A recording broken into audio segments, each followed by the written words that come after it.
D'où vient ma satisfaction et ma joie ce matin? Je n'ai presque plus rien à vous dire. Parce que tout a été dit. Dès le commencement jusqu'à maintenant, je me rends compte que le Seigneur vous a déjà tout dit. Je veux juste restructurer et redire d'une autre manière. Amen. Amen. J'aime le Saint-Esprit pour ça. Quand le Saint-Esprit a quelque chose à faire, il le fait toujours de manière spéciale. Il m'émerveille toujours. Je dis vraiment toujours. Alors, bienvenue à tous dans la maison de Dieu. Et je rappelle notre thème de l'année, bien évidemment, c'est la prière. Une église qui triomphe par la prière. Alors, lorsqu'on parle d'une église qui triomphe par la prière, bien évidemment aussi, on comprend que l'église a une mission. L'église corps de Christ a une mission.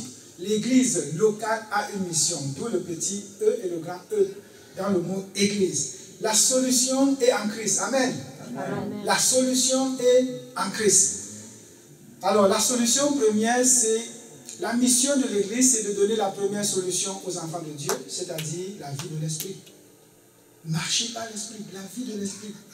La deuxième solution, c'est que, effectivement, nous avons des besoins qu'on peut appeler besoins primaires.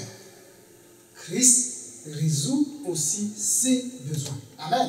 Amen. Et puis, la mission de l'église locale, c'est les deux. Il faut équiper le peuple de Dieu de la connaissance spirituelle, de la vie spirituelle, afin qu'ils croissent spirituellement. Mais il faut aussi venir auprès d'eux pour les soutenir dans leur marche de tous les jours, car ils ont besoin d'être soutenus. Malheureusement, on est encore peu nombreux, encore pauvres en termes de finances. On n'a pas encore suffisamment, pas pauvres, on n'est pas encore très riches pour pouvoir aider tout le monde et aider même le monde autour de nous. Mais c'est la mission de l'Église. Or, la marche spirituelle exige effectivement que individuellement nous serons transformés. Et que individuellement, pendant notre marche de tous les jours, nous vaincrons. Nous vaincrons. Donc, on va effectivement constater que pendant notre marche de tous les jours, on peut se dire, est-ce que je suis toujours ce vainqueur? La Bible dit, je suis vainqueur. Mais est-ce que tous les jours, je peux constater que je suis vraiment vainqueur? Et je viens un peu à Deutéronome, ce n'est pas le texte du message. Je viens à Deutéronome pour voir ce que Moïse dit. Moïse va dire ceci, l'Éternel t'ouvrira son bon trésor, le ciel. Donc, il dit, l'Éternel t'ouvrira son bon trésor, virgule, le ciel. Je m'arrête là et je dis, le ciel est ouvert pour moi. Le ciel est ouvert pour toi, bien-aimé, ce matin. Le ciel est ouvert pour toi. Et il dit, pourquoi le ciel est ouvert? Parce que Dieu veut envoyer à ton pays la pluie. Il veut envoyer à ton pays la pluie en son temps. Et il veut faire quoi? Bénir tout le travail de tes mains. Voilà encore les deux choses. On vient de dire la mission de l'Église, c'est premièrement quelque chose de spirituel et aussi quelque chose, besoin primaire de physique. La pluie qui tombe du ciel, ça c'est le domaine spirituel. Le ciel ouvert, c'est le domaine spirituel. Ce n'est pas moi qui vais faire descendre la pluie, c'est Dieu lui-même. Mais ce que je fais et je touche de mes mains, Dieu fait quoi? Il bénit. Vous allez prêcher avec moi ce matin. Dieu fait quoi? Il bénit. L'œuvre de tes mains, je le proclame, Dieu les bénit. Amen. Parce que les deux dimensions vont de pair. Parfois on va dire, équipons le peuple de Dieu, la connaissance de Dieu, on va enseigner la Bible et ça finit là. Oh non. Oh non. Tu vas recevoir la pluie qui vient du ciel, mais sache aussi que l'œuvre de tes mains, Dieu va la bénir. Il dit, tu prêteras à beaucoup de nations. Prêter veut dire donner. Parce qu'on confond souvent prêter et emprunter. Je prête, ça veut dire je donne. Je donne parce que j'ai. Et ce n'est pas seulement de l'esprit là. Il s'agit vraiment aussi du matériel. Je donne parce que j'ai. Dieu m'a béni, je bénis l'autre. Dieu t'a béni, bénis quelqu'un. Dieu t'a béni, bénis l'autre. Amen. Et il dit, je n'emprunterai pas. Pourquoi? Parce que Dieu a fait de moi une source. pas seulement une source spirituelle, mais aussi une source physique. Il dit, l'Éternel fera de toi la tête et non la queue. Ah, on connaît bien ce verset. Et j'aime ça. L'Éternel fera de toi la tête et non la queue. Waouh! Je suis content ce matin, je prêche avec beaucoup de joie parce que Dieu m'a pénétré. Justement, il m'a fait comprendre cette chose-là. Les deux vont de pair.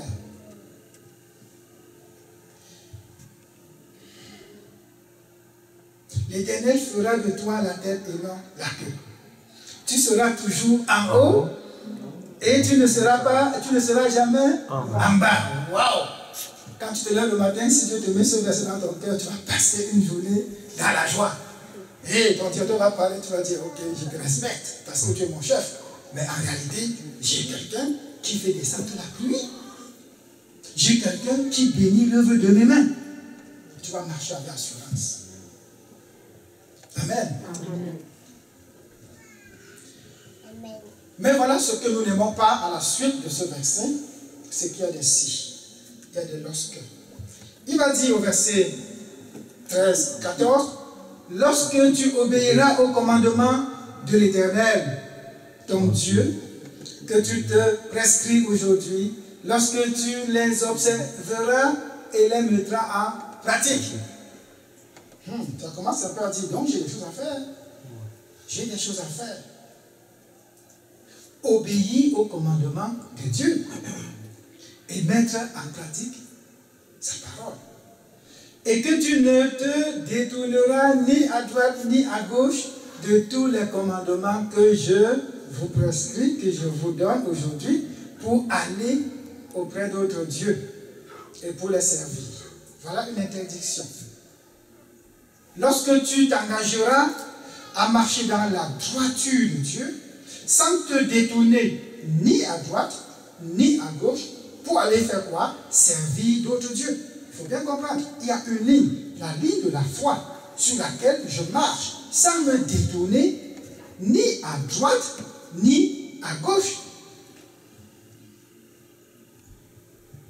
Je dis, Seigneur, je veux effectivement marcher dans cette ligne-là. Je ne veux pas me détourner à droite, je ne veux pas me détourner à gauche pour aller servir d'autres dieux. Je suis content, Père, que tu me bénisses, mais je prends la ferme décision de marcher comme toi tu le désires. Obéir à tes commandements et ne pas me détourner ni à gauche ni à droite. Parfois, je dis, Seigneur, est-ce que je suis toujours vainqueur? Dans ma ferme décision de marcher selon ta loi, est-ce qu'il m'arrive de me détourner à gauche et à droite? Comme sous thème, je dis, pourquoi l'enfant de Dieu ne marche-t-il pas toujours dans la victoire? J'avais donné le titre il y a 2 semaines d'une série que je commence, le chemin de la marche victorieuse en Christ. Il y a un chemin pour pouvoir marcher toujours dans la victoire. Quelqu'un va dire, ah, c'est utopique, parce que tu réussis dans tel domaine, dans tel autre, tu faiblis. Mais il y a possibilité de ne pas faiblir du tout, de marcher dans la pleine victoire. C'est notre désir en tant qu'enfant de Dieu de marcher dans la victoire. C'est notre désir en tant qu'église locale de marcher dans la victoire. La pleine victoire même d'ailleurs est possible. Ceci dit, il y a, c'est pas assez clair, je prends les signaux, pas les signaux, on appelle ça quoi encore? Les panneaux de signalisation. Les panneaux de circulation dans le monde naturel, il faut les connaître. Pour pouvoir conduire, pour pouvoir marcher dans la rue. Un piéton qui arrive au passage clouté et ne sait pas qu'il a le droit de traverser ou pas, il y a un problème. Sur ton vélo, tu arrives le feu rouge, si tu confonds le feu rouge et le feu vert, il y a un problème. Triangle beau en bas, c'est le passage, tu ne cèdes pas, il y a un problème. Stop, tu ne fais pas ton stop, il y a un problème. Ça veut dire que si sur le plan physique naturel, il y a des règles à respecter, automatiquement, étant donné que le monde physique vient d'abord du monde spirituel. Dans la marche de l'esprit, il y a des panneaux de signalisation. La dernière fois, je ne l'ai pas expliqué parce que le temps étant court, j'ai coupé ces parties-là qui étaient pourtant essentielles. Ces panneaux auront des couleurs rouge, interdiction, jaune, avertissement. Est-ce que Dieu nous avertit? Oui. Est-ce qu'il nous interdit certaines choses? Oui. Les panneaux couleur bleue, obligation. On va te mettre tourner à droite, obligé de tourner à droite. Tu ne peux pas arriver avec ton cas et dire, écoute, j'ai le raccourci là-bas, tu tournes à gauche. Ça ne marche pas. Obligation de tourner à droite, je tourne. Spirituellement parlant, même chose. Le vert, il faut se sauver. Quand tu vois le bonhomme qui est en train de fuir, il dit, au secours! Regardez la couleur, ce sera la couleur verte. Ces couleurs se retrouvent aussi dans la marche de tous les jours en tant qu'enfant de Dieu. La dernière fois, j'ai parlé de l'obéissance de quoi? Dimanche à 2 semaines, c'était quoi le numéro 1? Série numéro 1, c'était quoi? Mais, mon frère Jules, tu me l'as dit encore hier. C'était quoi le 1? On va exiger les cahiers ici, parce que on va exiger les cahiers. Bien, la dernière fois, j'ai parlé effectivement d'un stop. Il faut s'arrêter pour regarder au-dedans de nous l'orgueil. Il y a dans le chrétien l'orgueil. L'orgueil est caché. Il est extrêmement vicieux. Il nous fait perdre la victoire dans la marche de tous les jours. Il est caché en nous. Et j'ai mis au tableau l'image d'un jeune homme, vous le voyez, mince, mais qui a au-dedans de lui quelque chose de très grand. Il se voit très grand et il domine tous les autres. Ça, c'est l'orgueil. Il marche, il n'est pas humble, il est orgueilleux. En nous, il y a l'orgueil. Dans nos façons d'être, de parler, de dire. Qui peuvent, et je le dis, être des signaux pour te dire, si tu veux avoir la victoire dans la marche spirituelle, il faut dire, Seigneur, montre-moi dans quel domaine je suis orgueilleux. Si le Père te le montre, et il va le faire, effectivement, tu dois prier pour ça et te libérer. On ne va pas revenir sur tout ce qu'on avait dit, mais on va rappeler que 1 Pierre 5,5 nous dit justement de se revêtir de l'humilité. Ça veut dire qu'il faut se dévêtir de l'orgueil.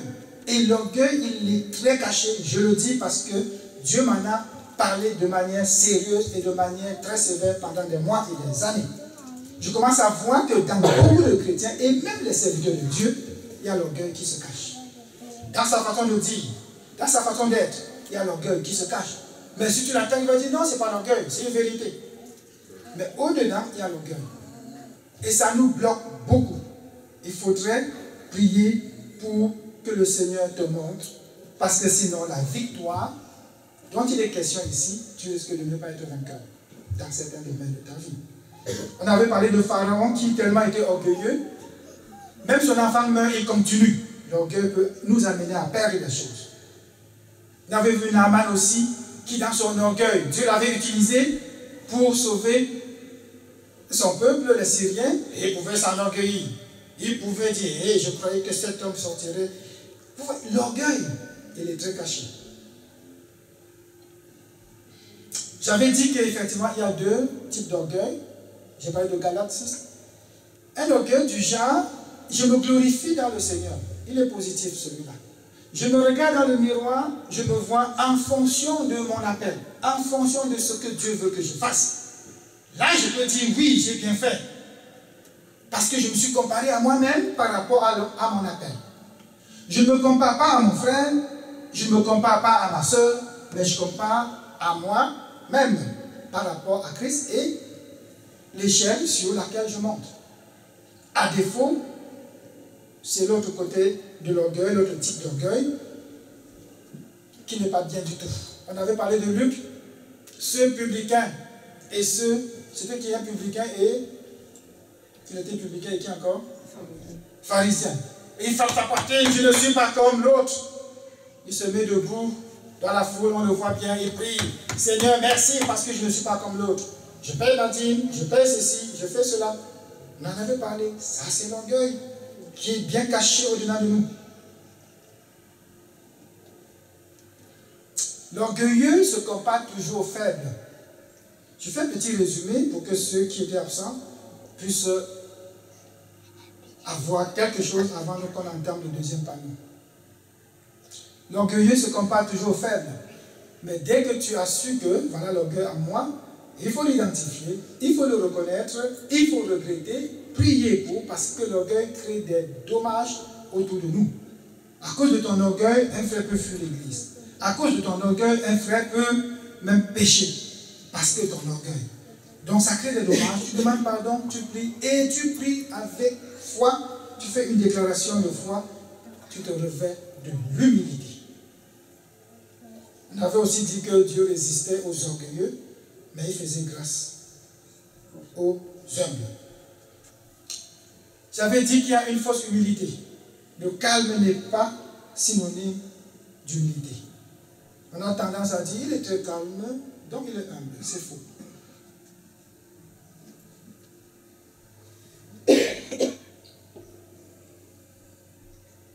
Aujourd'hui, c'est le deuxième panneau. N'oublions pas les panneaux de signalisation. C'est le signe que le Seigneur nous donne pour qu'on puisse marcher dans la puissance dans son royaume. N'oublions pas, nous sommes esprits. Première chose, c'est de plaire à Dieu sur le plan spirituel. Mais deuxième chose, dans la marche de tous les jours, on doit être vainqueur. Il y a donc des signaux à respecter. Le deuxième signal aujourd'hui, le deuxième panneau, c'est le panneau bout en bas. C'est beaucoup plus connu en Europe. On l'appelle céder le passage. Donc quand j'y arrive, je sais que je dois laisser quelqu'un passer. Je cède le passage. Je suis content parce que depuis ce matin, dans la louange, le Seigneur l'a déjà révélé à plusieurs endroits. On a parlé de la foi. Fais foi à Christ. Crois que Dieu le fait et que je le laisse faire. Je cède le passage pour que lui le fasse. C'est une puissance pour quelqu'un qui a compris la marche dans l'esprit. Qu'en tout temps, je puisse dire, Seigneur, c'est toi. Il dit, vas-y. Je dis, oui, ben, je vais y aller, mais c'est toi. Vas-y, je te suivrai, Seigneur.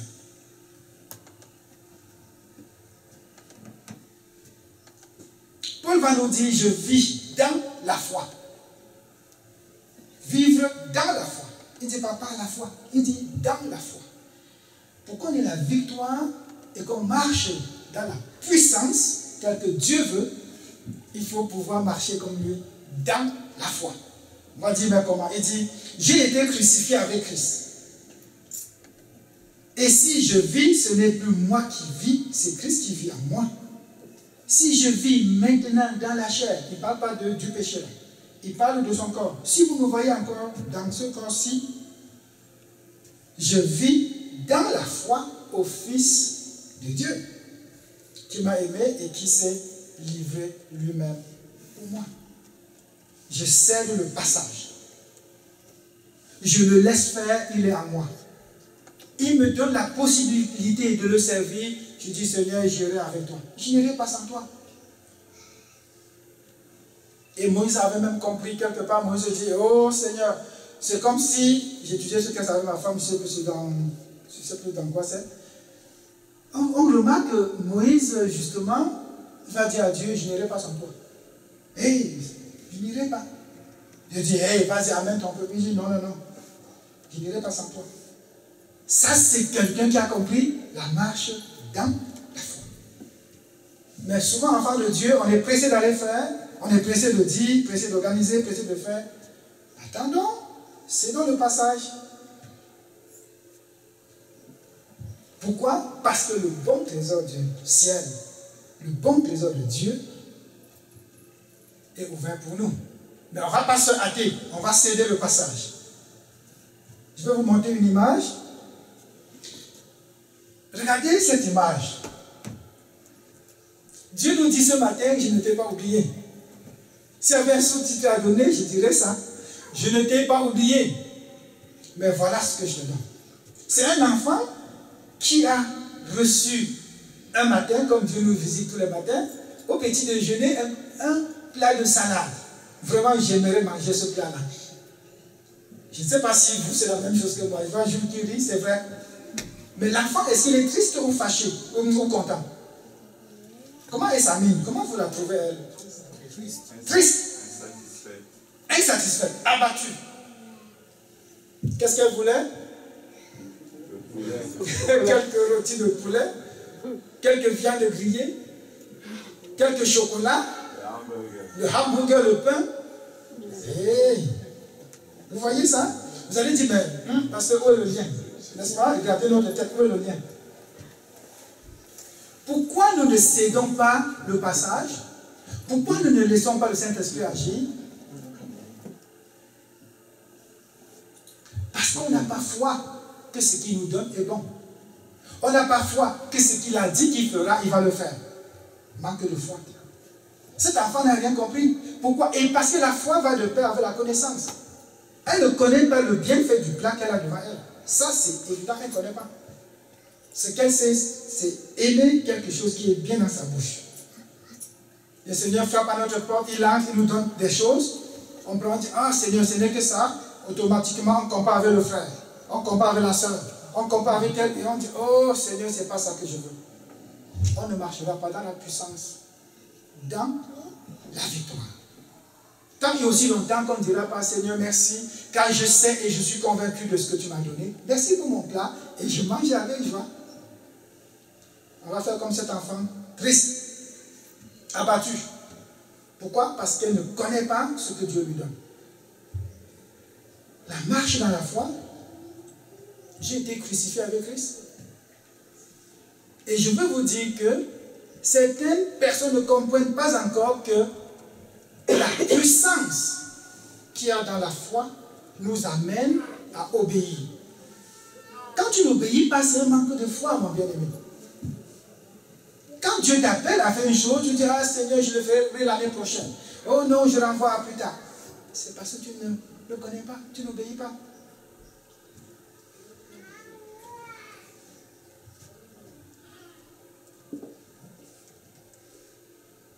Vivre pour Christ et non pas pour moi-même. C'est le combat de tous les jours pour un chrétien. Mais quand tu as compris, tu dis Seigneur merci, tu vas marcher dans la victoire.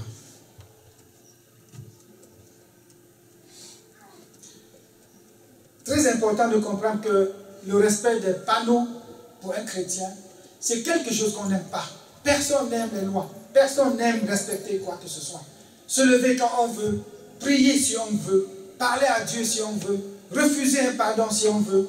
Tout ça ne me tente pas. Pourquoi je dois pardonner? Ça, c'est l'envie de tout homme. Même ceux qui sont nés de l'esprit. Parfois, ils vont dire, oh mais non, écoute, pardonner à quelqu'un? Oh non.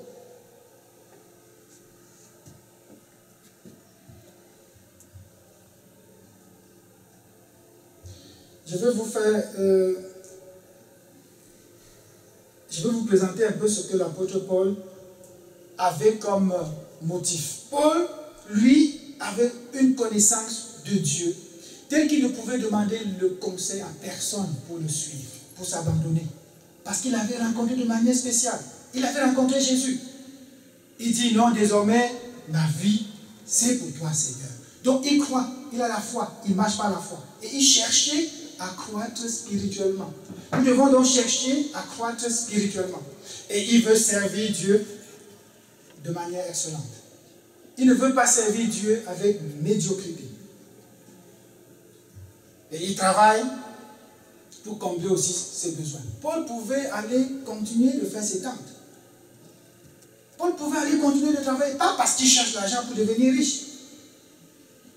Aujourd'hui, on a des hommes de Dieu qui vont travailler comme nous travaillons, avec l'intention de gagner le monde, de gagner plus d'argent. On dit, hé, viens, on prie, oh non, Dieu m'a béni avec un deuxième travail. C'est pas vrai. Je dois dire, Seigneur, qu'est-ce que tu veux que je fasse pour que je marche dans tes voies, que je ne me détourne ni à droite ni à gauche. Et le manque de foi, c'est un péché, les bien-aimés. Je me souviens, c'est pour vous faire lire un peu, d'un homme de Dieu qui avait, il place ses trois fidèles. Vous savez, parfois, Dieu nous inspire pour conseiller un enfant de Dieu d'entrer dans une phase supérieure, Dieu peut te faire passer par des épreuves. Un pasteur appelle toi de ses fidèles. Il demande au premier, dis-moi. Il dit, oui pasteur. Il dit, qu'est-ce que tu ferais si, pendant que tu marches dans la rue, tu croises le diable? Il regarde comme ça et dit, oh, le diable? Qu'est-ce qu'il a dit encore? Le premier a dit, je vais le gifler. Voilà. Je vais le gifler. Le pasteur dit, il est plus grand que toi de taille. Il est plus grand que toi de taille. Il dit, ah oui, c'est vrai. Il se gratte un peu la tête. Il se dit, j'ai raté. Le pasteur se retourne au deuxième. Il dit, et toi? Il dit, pasteur, je vais écraser sa tête. Parce qu'il y a bon. Il dit, oui, pasteur, la Bible dit que le serpent, Dieu a écrasé sa tête. Le pasteur dit, ah oui, ok. Il demande au troisième, et toi, Jean-Philippe? Il dit, je vais lui tordre le cou. Le pasteur le regarde sévèrement pour dire, hey, tu n'as pas compris qu'il n'a pas de corps, toi? C'est l'esprit, il le regarde comme ça, il dit, le cou. Il dit, ah non, oui, pasteur. Il dit, et tu ferais quoi? Il dit, je vais fuir. Il dit, je vais fuir. Voilà la marche avec le Seigneur. À un moment donné, on se dit, Seigneur, qu'est-ce que je fais? Si je ne suis pas dans l'esprit, je ne verrai pas le diable. Parce que le diable, les gens veulent le voir physiquement. Hey, il est d'abord un esprit. Il faut donc le voir spirituellement. On a dit ici dans l'Apocalypse, il a perdu sa position dans le ciel. Il est descendu avec rage. Mais nous avons le pouvoir sur lui. On n'attend pas le voir physiquement comme un homme là pour qu'on sache qu'il est là. Oui, il peut se déguiser. Il vient vers vous en tant qu'un bel homme pour te flatter et te tomber. En tant qu'une belle femme, et pour te faire tomber. Tu dois le voir. Et je me souvenais encore ce matin, Jésus qui avait vu ça. Il a dit à Simon-Pierre, arrière de moi, Satan. Si nous disons ça aujourd'hui, on va dire, pasteur, tu insultes tes fidèles. Et il disait ça à qui? À Simon-Pierre? Non. C'était à l'esprit diabolique qui parlait au travers de la bouche de Simon-Pierre. Avec sévérité, et arrière de moi. Donc la marche spirituelle exige effectivement qu'on marche dans la foi. Parce que sans la foi, nul ne peut lui plaire. Nul. Marcher dans la foi. On va voir 2 ou 3 exemples de la foi. Les manifestations de la foi. Abraham devait offrir Isaac, son fils. Ici, la foi, c'est quoi? C'est qu'Abraham était convaincu, il était sûr à 100% que ce Dieu qu'il suit depuis quelques années ne ment pas. Il lui a promis un fils, malgré sa désobéissance, il a eu ce fils-là. Dieu lui dit, remets-moi ce fils, offre-le-moi. Vous croyez qu'Abraham a voulu offrir, ou il a même offert Isaac? Pourquoi? Par la foi. Il savait que ce fils ne mourrait pas. Il savait que même s'il meurt, Dieu va le ressusciter. Voilà le degré de foi d'Abraham. Il savait que j'obéis à Dieu, c'est tout. Et notre obéissance à Dieu est fonction de notre degré de foi. Plus j'ai la foi, plus j'obéis. Plus j'ai la foi, plus j'obéis. Donc on peut conclure, la foi produit l'obéissance. Amen. Amen. La foi produit l'obéissance. Si souvent tu n'obéis pas, mon bien-aimé, rentre et dis, Seigneur, il me manque la foi quelque part. Quelque part, il me manque la foi. Je ne comprends pas comment Dieu peut m'appeler à faire une chose et je ne fais pas. C'est parce que je n'ai pas la foi. Je ne suis pas sûr que lui qui a dit, il le fera. Un pasteur disait très sévèrement à un fidèle un jour, j'ai constaté depuis 3 mois que ta dîme baisse. Dis-moi pourquoi. Le frère me disait, j'ai été piqué dans mon cœur. Il était surpris que le pasteur sache que sa dîme baisse. Heureusement pour vous, nous ici, on ne sait pas combien vous donnez.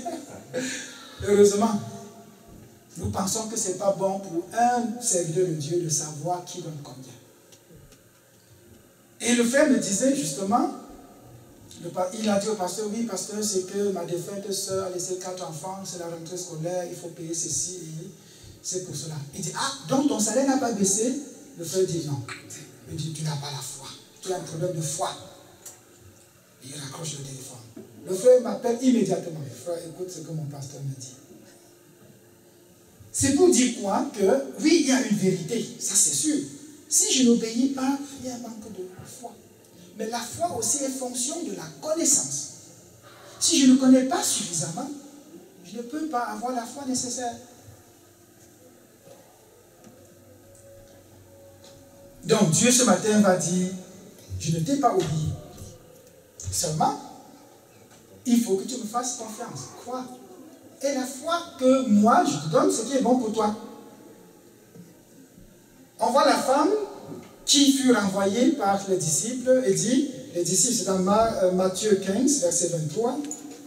C'est un autre exemple de foi. Les disciples vont dire, renvoie-la, car elle crie derrière nous. Renvoie-la, elle crie derrière nous. Il répondit, je n'ai été envoyé qu'aux brebis perdues de la maison d'Israël. Mais elle vint se prosterner devant lui, disant, Seigneur, secours-moi. La femme vient se prosterner devant Dieu, secours-moi. Il répondit, il n'est pas bien de prendre le pain des enfants et de le jeter aux petits chiens. Regardez quelle sévérité le Seigneur utilise ici. Il y a des signaux. Tout simplement, laisse-le faire. Même si les sévères te parlent sévèrement parfois, laisse-le faire. Fais-lui confiance. Parfois, quand Dieu nous reprend, si c'est un peu sévère, qu'est-ce qu'on fait? On abandonne. On fuit. Oh, sévère, Seigneur, tu es sévère. On a vu encore hier ici, quelqu'un qui dit, je sais que, oh, tu es un maître sévère. Certains trouvent que Dieu est sévère parce qu'il veut nous enseigner à reconnaître et à marcher en fonction des signaux ou encore des panneaux de signalisation dans la circulation de la marche spirituelle. On trouve que c'est sévère. Il y a un stop. Oh non, Seigneur, je ne fais pas de stop. C'est le passage. Oh non, j'ai la méthode, j'ai la technique pour ça. Pourquoi je dois attendre Dieu? La femme pouvait bien dire, hé, tu es sévère envers moi. Tu me compares à un chien? Mais non, c'est pas ce qu'elle a dit. Écoutez ce qu'elle dit. Oui, Seigneur, dit-elle, mais les petits chiens mangent les miettes qui tombent de la table de leur maître. Alors Jésus a répondu en disant quoi? Femme, ta foi est grande. Voilà un exemple de foi que le Seigneur lui-même appelle ta foi est grande. Et à l'instant, qu'est-ce qui s'est passé? Sa fille guérit. Un deuxième exemple, c'est une mauvaise foi.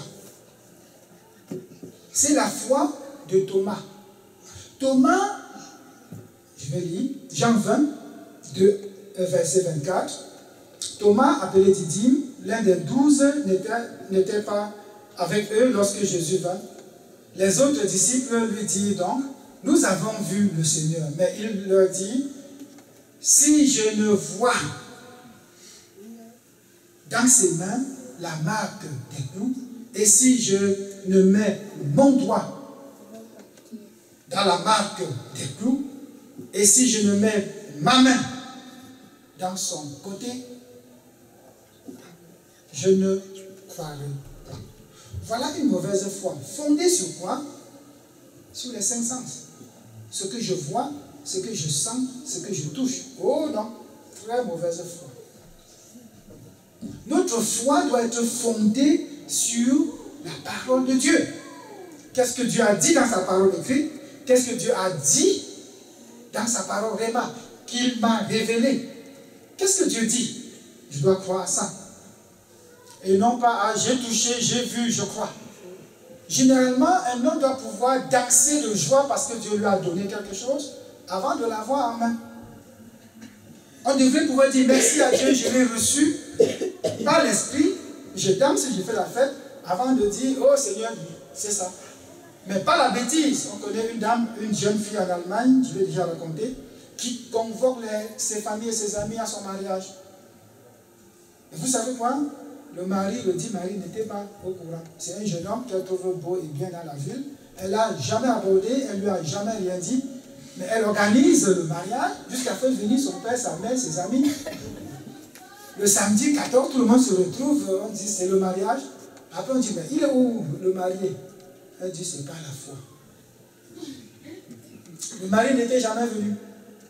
Les gens sont rentrés déçus. Ça c'est un exemple de mauvaise foi. Fondée sur autre chose que sur Christ. Fondée sur autre chose que la parole.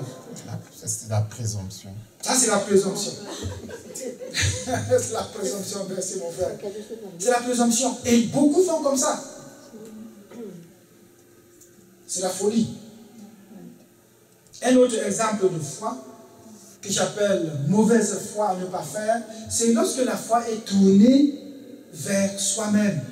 Oui, il y a la connaissance de Dieu, mais c'est tourné vers moi. Quelqu'un, non, c'est pas, j'ai écrit ici Thomas, c'est pas Thomas. Qui a vendu Jésus? Judas. J'ai écrit Thomas. Lisez plutôt Judas. Amen. On appelle ça Erato. Donc j'ai écrit. Oui, c'est Judas. Donc Judas a vendu Jésus. Vous savez pourquoi? Je vais vous expliquer. Théologiquement, c'est discutable. C'est deux tendances. Je l'explique quand même. C'est à vous de choisir. Certains trouvent que Judas n'a fait que ce qu'il allait faire. Il n'a pas fait de calcul. Il a juste vendu parce qu'il était fait pour vendre Jésus. Mais d'autres disent que non, non, non. Il connaissait Jésus. Il connaissait la puissance de Jésus. Il savait que son maître était très puissant. Donc en allant vendre Jésus, il y avait une chose qu'il connaissait. La puissance de Jésus, il connaissait. C'était vrai. Mais ce qu'il ne connaissait pas surtout, c'est que Jésus entrait dans le plan divin. Il fallait qu'il meure. Donc Judas, en vendant, avait besoin d'argent pour gagner gain personnel. Il voulait remplir ses poches, avoir de l'argent. Un petit voleur, mais sa connaissance de Jésus était bonne.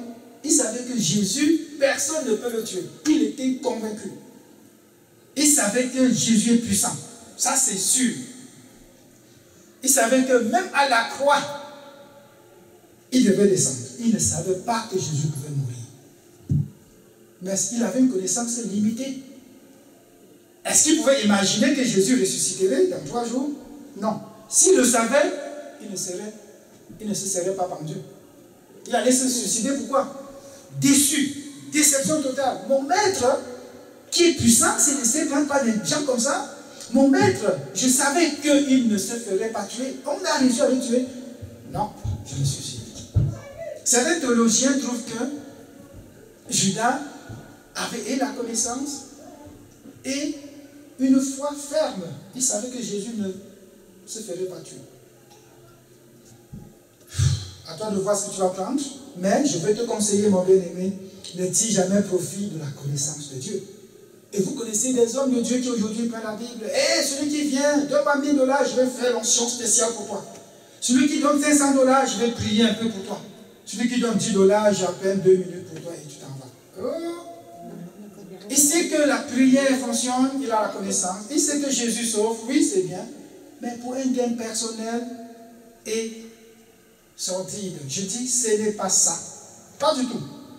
Alors, si tu veux marcher dans la puissance, tu veux marcher dans la vraie puissance et vaincre l'ennemi dans le plan spirituel et naturel, tu as besoin de marcher par la foi, dans la foi en Christ. Sans vouloir gagner quoi que ce soit, sans rien chercher à avoir.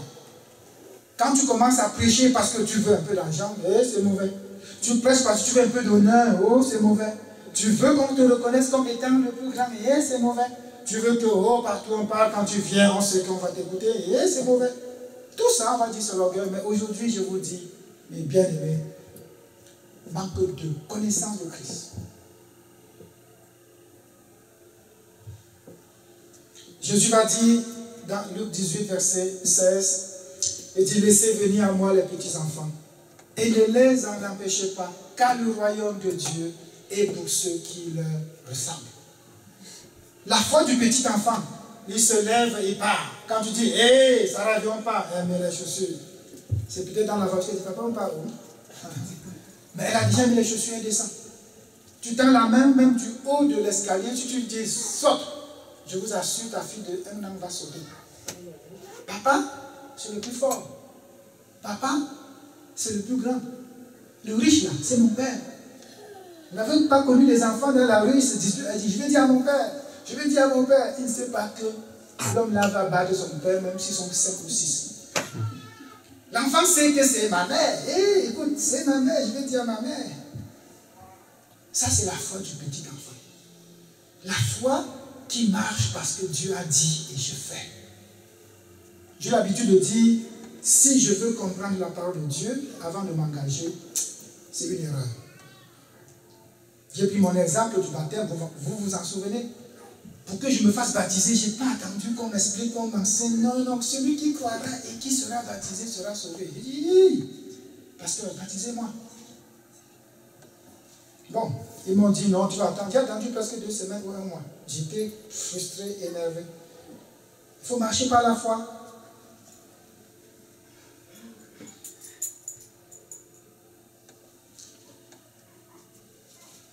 Le petit enfant, quand tu lui dis, je vais te donner ton cadeau de Noël, ah, l'enfant commence à fêter. Il commence à dire à ses amis, papa, j'ai un cadeau, c'est où? Papa dit qu'il va m'acheter. Tu connais l'avion qui vole?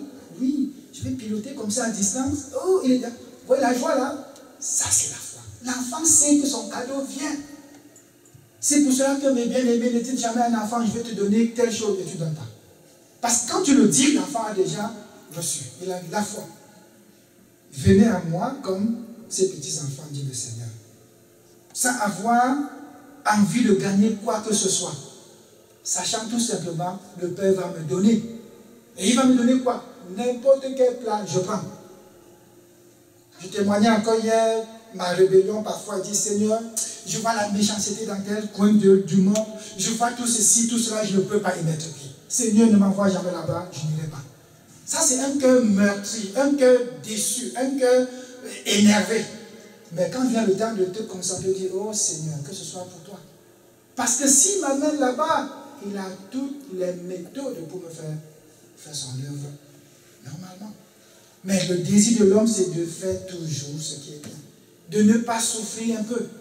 Or, la foi, on a vu, il y a des exigences, il y a des panneaux de signalisation. Ça nous signale, attention, attention. Qu'en est-il si je ne connais pas ces signaux? Dans le monde naturel, quand on ne connaît pas le signal, c'est l'accident.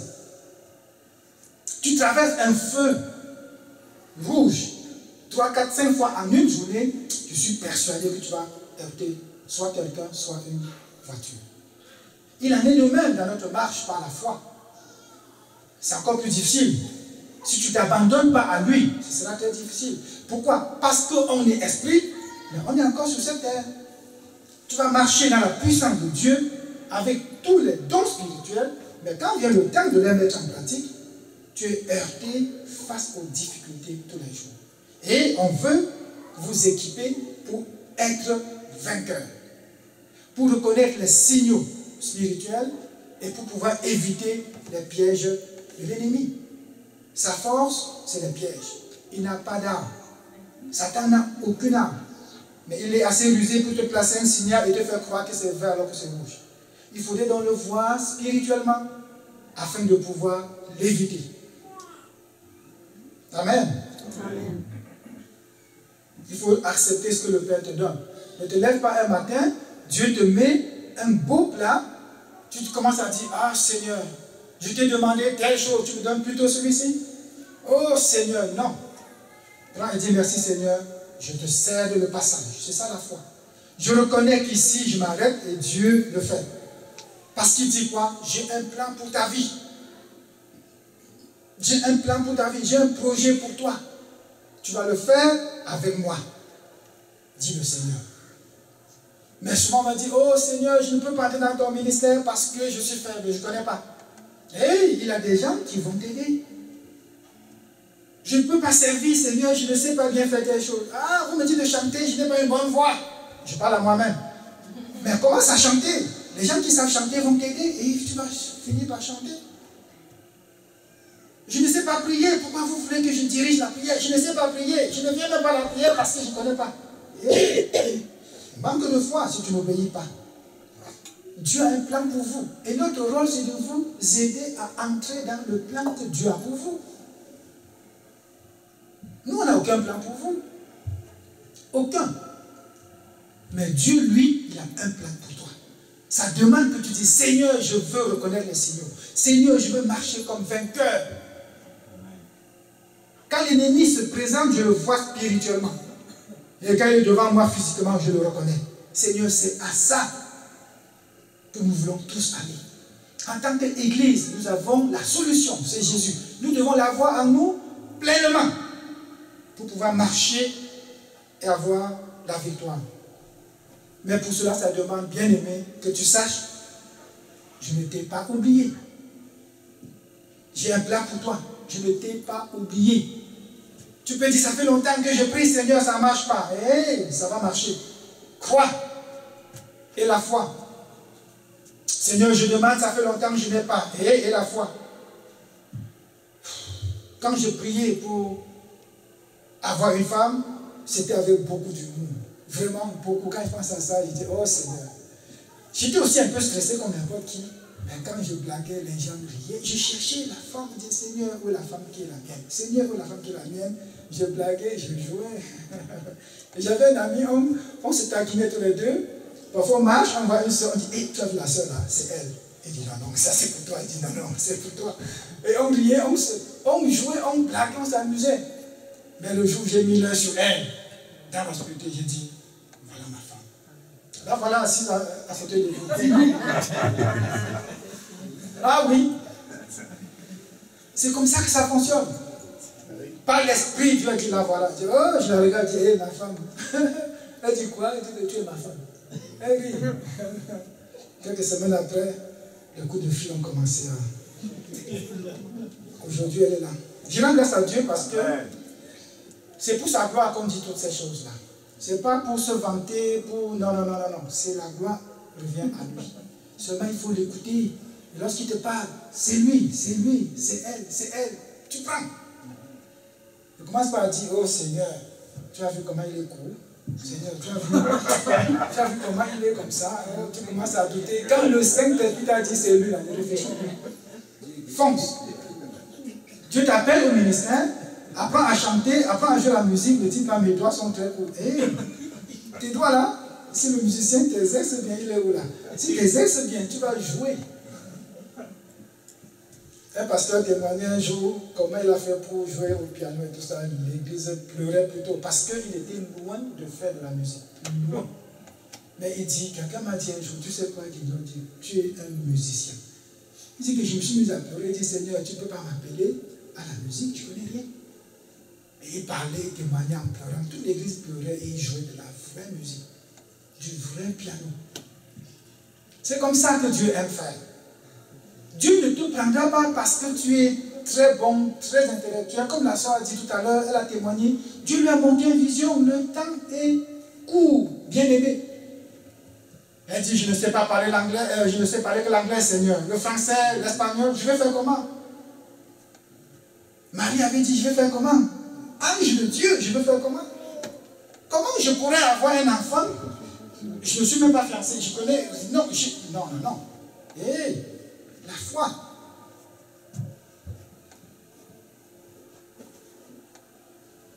Quand je vous regarde comme ça, je ne peux que vous dire que je vous aime. Amen. Mon amour pour vous, j'aimerais, je ne sais pas, écrit quelque part et gravé dans votre cœur. Que vous sachiez mon amour pour vous. C'est réciproque. Amen. Amen. Notre désir, c'est de voir, Seigneur, être vainqueur.